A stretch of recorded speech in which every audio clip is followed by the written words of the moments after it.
Hey y'all, hey, it's your girl Morgan Renee tuning in for another story time with more of my. I am ready to finish this book today. I said this last video, but I didn't realize it was 3 chapters left and not 2. So it's 2 left. We getting through this because I think I've been in this book 5 months and I need to move along. Trying to Sleep in the Bed You Made by Virginia DeBerry and Donna. We are in chapter 29 and 30. If you have not caught up with the rest of this book, you probably don't want to hear this ending because this is the juiciest it's been in the whole book. Okay?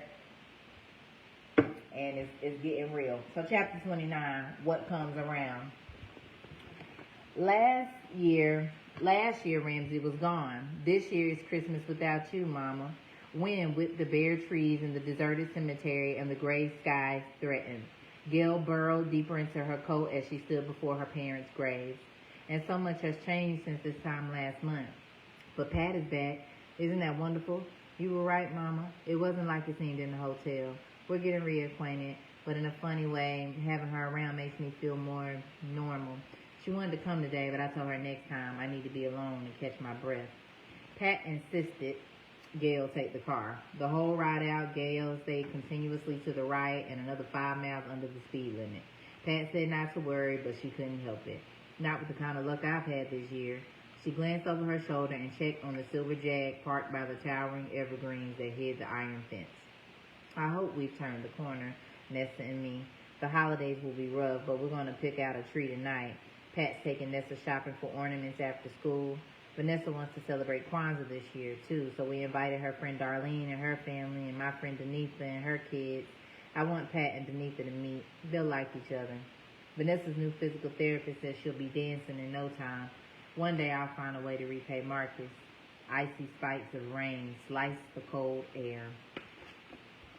What am I going to do about Pat and Marcus? They have to come to their senses. Marcus was in Philly, but this time Pat wasn't getting any late-night phone calls. She's afraid to admit he matters, but if she keeps this act up for long, he'll be gone. The rain picked up. Gail shivered and held her purse over her head. I'm going to go. I love you both very much. Thank you for loving me. I was lucky. Gail trotted to the car.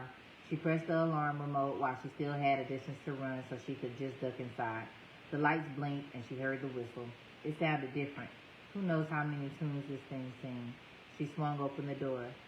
What? Nightingale. Wait a minute. I knew what I told you. I knew Ramsey wasn't dead. Gail trotted to the car. She pressed the alarm remote while she still had a distance to run so she could just duck inside. The lights blinked, and she heard the whistle. It sounded different. Who knows how many tunes this thing sings? She swung open the door.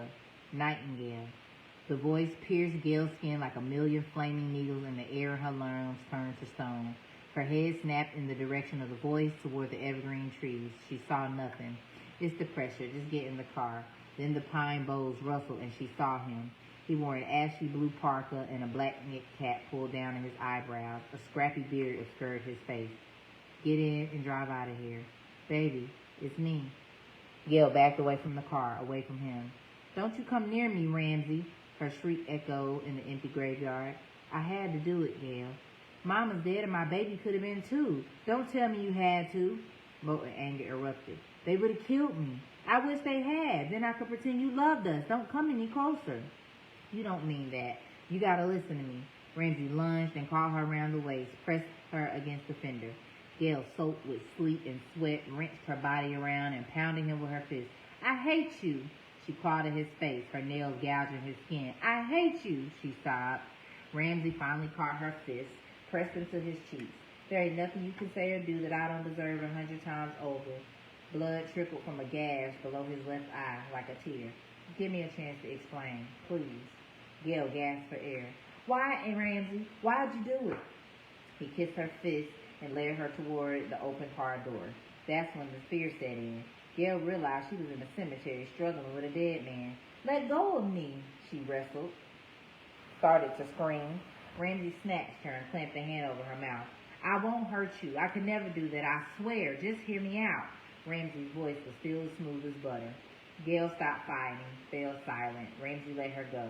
She straightened up, panting, eyes wide with rage. They faced each other, dripping in the pouring rain. 5 minutes. After that, I won't bother you again if that's what you want. Gail swept wet hair off her face. Ramsey's expression, his whole demeanor looked pitiful, defeated. He seemed so old. I never thought he looked so old. 5 minutes, that's it. Gail slipped into the driver's seat, popped open the door, and Ramsey sat down. The pitty-patter rain pelted the car roof. Gail, I messed up bad. Is that what you came here to tell me? If it is, I already know that. She focused on the water washing over the windshield and sheets. You look like you're doing okay. Looks was all that ever mattered to you. If you're talking about the car, it belongs to a friend who found Vanessa and me living in a shelter. You left us buried in your shit, Ramsey. I'm still trying to clean it up. You don't know. That's right, I don't. You made sure of that. They were going to hurt you or Vanessa to get to me. I couldn't let that happen. Who is they? Who's going to do this? It doesn't matter. We ain't talking about 5 minutes if he ain't going to give no details. These men, these books, this writing, he's stressing me. Don't you dare tell me what matters. I've been stuck in the middle of this for more than a year. I have a right to know what it is. Ramsey fiddled with the ties at the hem of his parka. I owed a lot of money. Why? Your horse dropped dead again? You bet on the wrong team? You swore to me on your knees you'd stop, and I trusted you. She gripped the wheel, furious at him and at herself. Who, Ramsey? He reached for her hand, but she jerked it away. Who? Bessie. I got in too deep. You told about Marcus, didn't you? Answer me. Ramsey nodded. How stupid could I be? I let you lie to me. I didn't want to believe you could be so low, and you have the nerve to tell me you pretended to be dead to protect us? I think about you and Vanessa day and night. It's all I have to keep me going. Thinking about us obviously wasn't enough to keep you from gambling. I did, baby. I quit for a while, but I already owed so much. I thought I could... Shut up. You did what you wanted, and the only person you thought about was you. Ramsey hung his head, slipped his cap off, and dropped it into his lap. You're right. It ain't nothing I can say for myself. He looked at her again. And sorry won't begin to make it right. I told myself you were better off thinking I was dead, but I had to see you. I had to find out if you and Vanessa were all right. I didn't even know where you were. This is the only place I knew to come. I remembered you went every month, same date, like clockwork, and I knew you'd make it here if you were able. I didn't know about your mother. You stole from her. She worked hard every day, and she trusted you. But then so did I. Gail turned to him. I loved you, Ramsey. How could you do this? Let me make it up to you. You can't make this up. Not to me, not to your child. Vanessa jumped out a window to save herself from the fire that killed my mother. Oh, no, I didn't. He buried his face in his hands. None of this would have happened if it hadn't been for you and your lying and scheming. How could you possibly make that up? Thunder rolled in the distance. I'm going to have to live with that the rest of my life, but at least let me try to do something right. Ramsey reached under his jacket to his pants pocket. I've been scraping by, picking up odd jobs, living in a flop house. None of that matters. He handed her a roll of bills with a rubber band doubled around the middle. I don't want your money. What is it this time? Football? Poker? No, I swear, I worked for this. $1,500. Please take it. For Vanessa, it's nothing compared to what I took. But let me help you what little I can. Gail turned away, stared out the windshield. I could move with that money, be out of Pat and Marcus's way. Okay.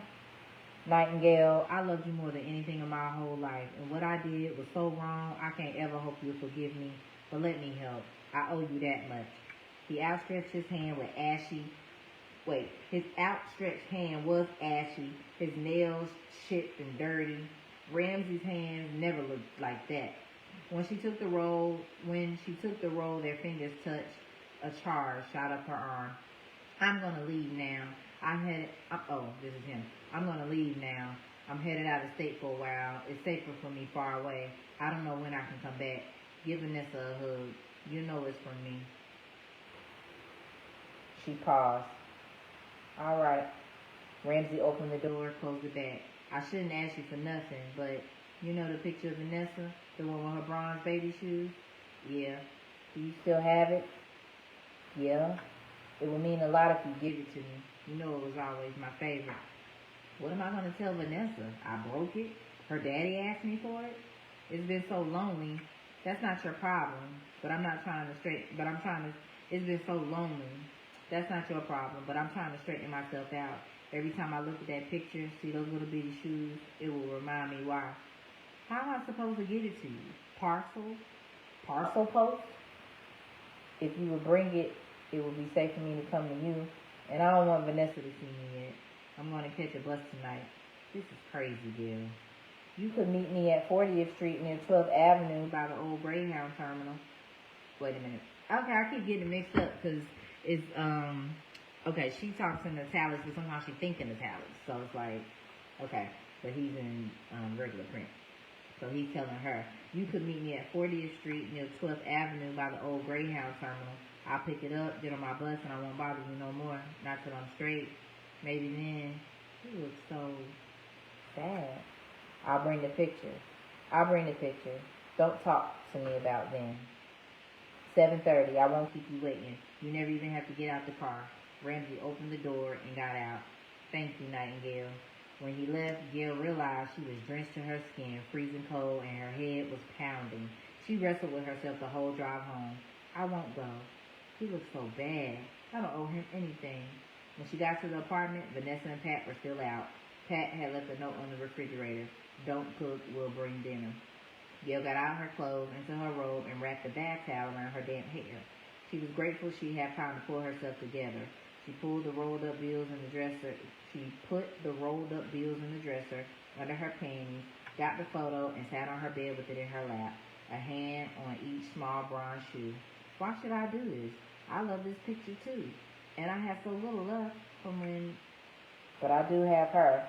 If it'll make a difference, if it'll help him, maybe down the road, if he straightens himself out. Don't be stupid, Gail. Her head ached, and she still didn't know what to do. She glanced at the clock. 3:30. The frame tucked under her arm, Gail went in search of aspirin. She found a bottle in the medicine cabinet and fumbled with the childproof cap. The picture slipped and crashed to the tile floor. Glass shattered, the bottom popped off the bronze base and crisp. Wait a minute. The frame tucked under her arm, Gail went in search of aspirin. She found a bottle in the medicine cabinet and fumbled with the childproof cap. The picture slipped and crashed to the tile floor. Glass shattered, the bottom popped off the bronze base and crisp $100 bills skittered across the white tiles, a green carpet at her feet. Gail went stone cold. It's been so lonely. Ramsey's voice rang in her head. Liar. She spit the word in a hostile whisper, and whatever feeling she had left for Ramsey curdled into bitter hate. Gail perched on the side of the tub.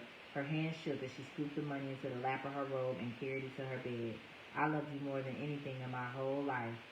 Bastard, Gail counted. Her rage grew as the piles mounted. When she finished, she had wait a minute, hold on, let me read it. She said she had 570 $100 bills. All this time, there was $57,000 under my nose. This is why he came back. And I was going to give it to him because he said he loved me. He knew I would do it. The realization made her sick. I always did what Ramsey wanted, and all he ever cared about was Ramsey. Gail got dressed, reattached the bottom to the base with instant glue. Look what he did to Marcus. And he didn't fake suicide to save Vanessa and me. He did it to save his own cowardly behind. She searched the apartment, found a CGG inner office envelope, and stuffed the cash inside. And for what? His gambling? It's sick. He's sick. You won't get your way this time, Ramsey Hillard. Everybody's had to pay for your mistakes but you. Gail wrote Pat a note, wrapped the frame in a towel, put it in a shopping bag, then she got the card from her wallet and dialed. Teresa Stuckey, please. Tell her it's Gail Hilliard. After a short pause, she came on the line. I've been wondering how you were doing. Detective, is it a crime to fake your own death? My favorites are the painted glass balls. Pat carried 3 shopping bags full of lights and 3 decorations. I like the angel best. She's so pretty, almost pretty as mine. Vanessa carried her books in her backpack and carefully balanced the bag with their chicken parmesan. You're right, she does. I have a note for you, the doorman said as they walked into the lobby. Gail's writing was on the envelope. Drop it here. Pat held out a shopping bag. Hey, she's not home. When Vanessa opened the door, the apartment was dark. I'll read the note in a minute. The hall light is on the... I know. Vanessa flipped the switch. I do live here. She smiled at Pat, then hustled in the kitchen with the food. I'll set the table, she shouted. You start your homework. I'll set the table. Pat hung up her coat and set her bags down in the living room. I hope she gets home soon so we can go get a tree. Maybe the tree will have to be tomorrow. By the time we finish dinner, it'll be time for you to get ready for bed. Pat was looking forward to the tree, too. She hadn't put one up since she'd been on her own. Aw, Vanessa came back, peeling off her coat. Aw, there'll be trees up tomorrow. She kissed Vanessa on the forehead and pointed her toward her room. To the books. It had been a good day. She had lunch with an attorney friend who gave her several options for setting up a corporation and promised to check out copyright procedures. They'd meet again after the holidays, this time with Gail. After that, Pat retrieved Vanessa from school, so there was no downtime to think about Marcus. She closeted toward her bedroom for slippers. What's this?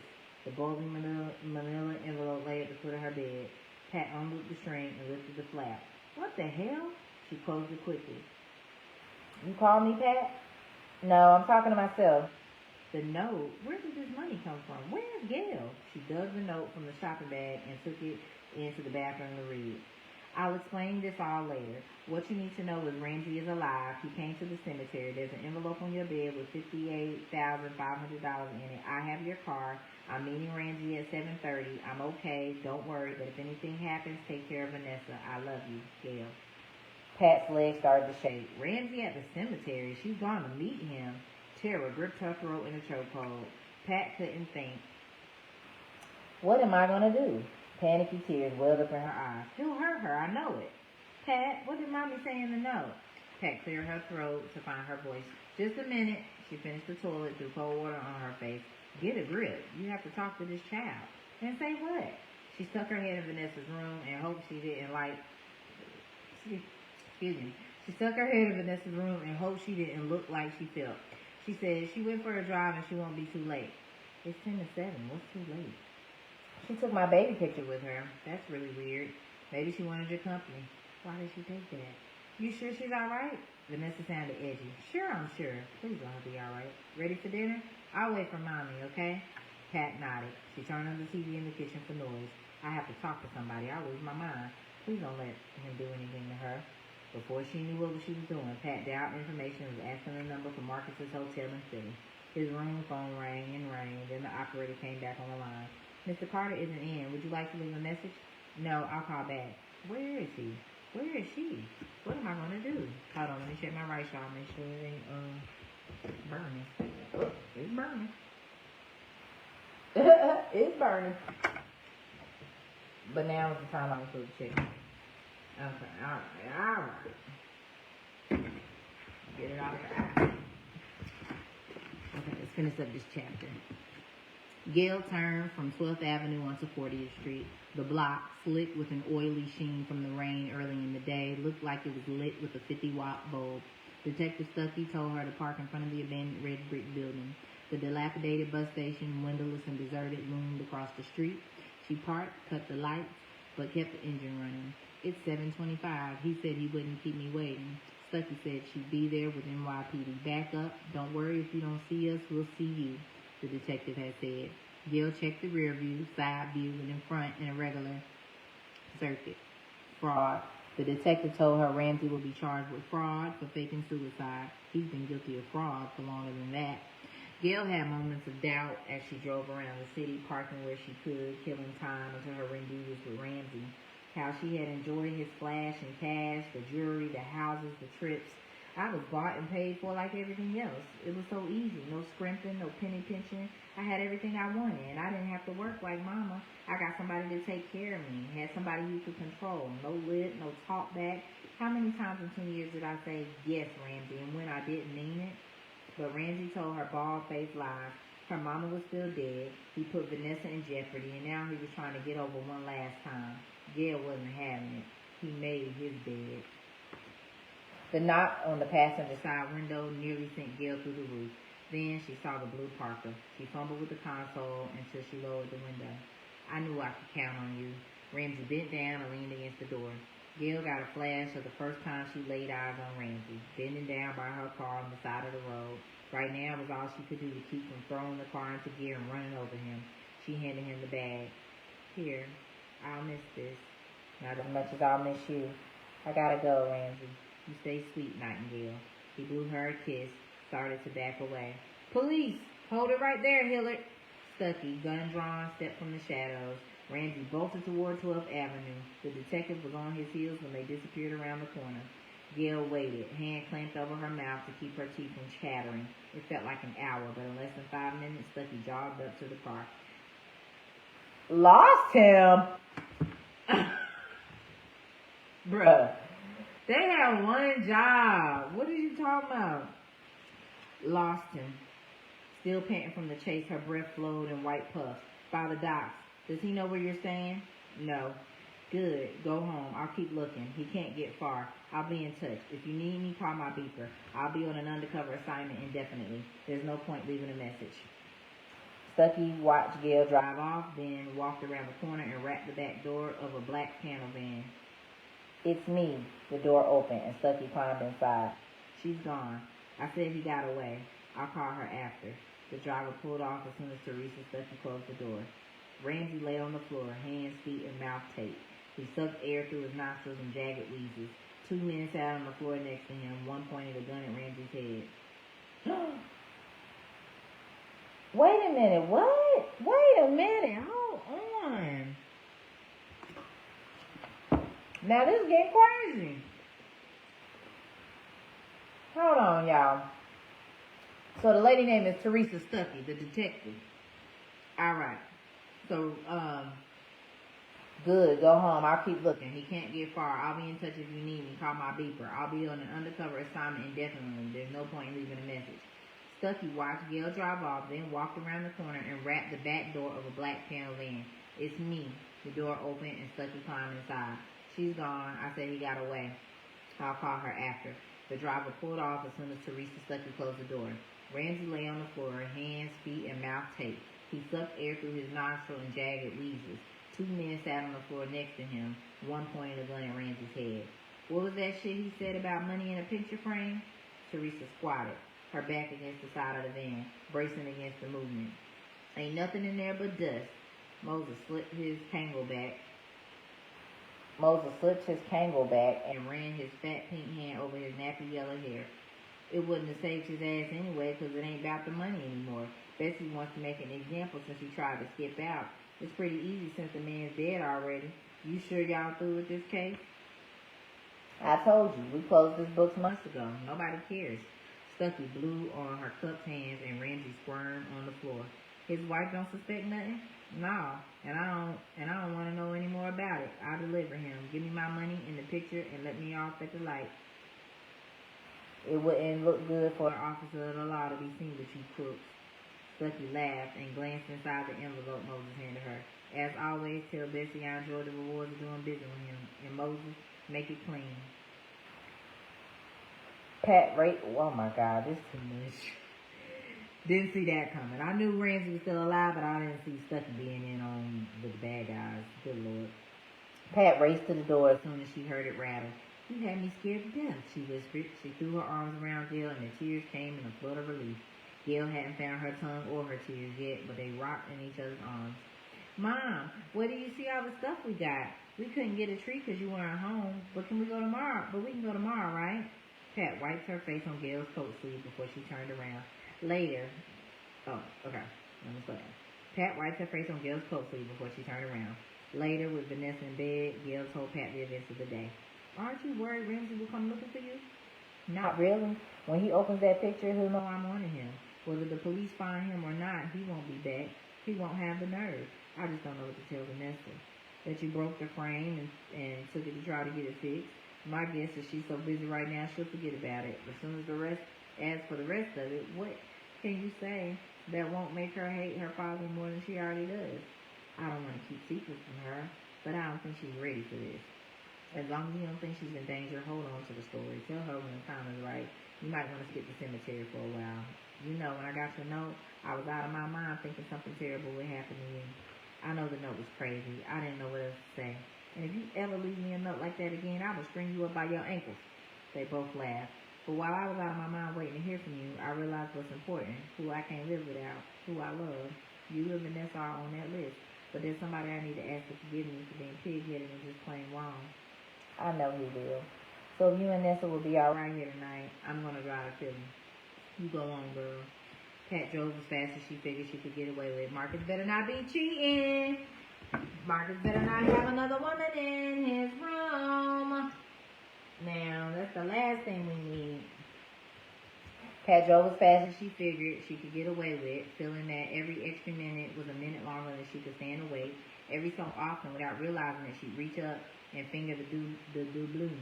It was just before 3 when Pat parked the car, wide awake and wired. She stopped at the desk. "My name is Patricia Reed Carter. Slow down. I'm meeting my husband, Marcus Carter."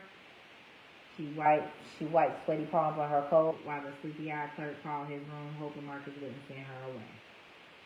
"Room 2412, Mrs. Reed Carter." "The elevator's down the hall to your left." "What will I say?" She paced the elevator like her steps would make it go faster.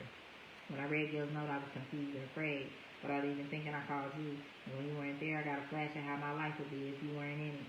She watched the numbers light up, 9, 10, 11. "I was wrong not to ask you about Gil. I'm scared, afraid it's too good to be true. 17, 18, 19. I want you in my life. I want to be your wife. Please give me that chance." She was out as soon as the doors opened. When she saw Marcus standing in his doorway, she started to run. "Marcus, I love you." She swung her arms around his neck and he pulled her to him. "I'm sorry. I apologize." "And I accept.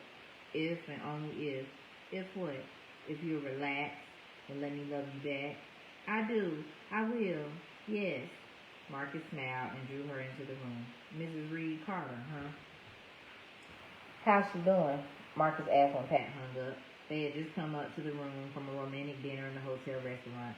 "Better." The detective stopped by with Vanessa's baby picture. Seems Ramsey dropped it while he was running, but he's still missing. She told Gail word on the street is Bessie's got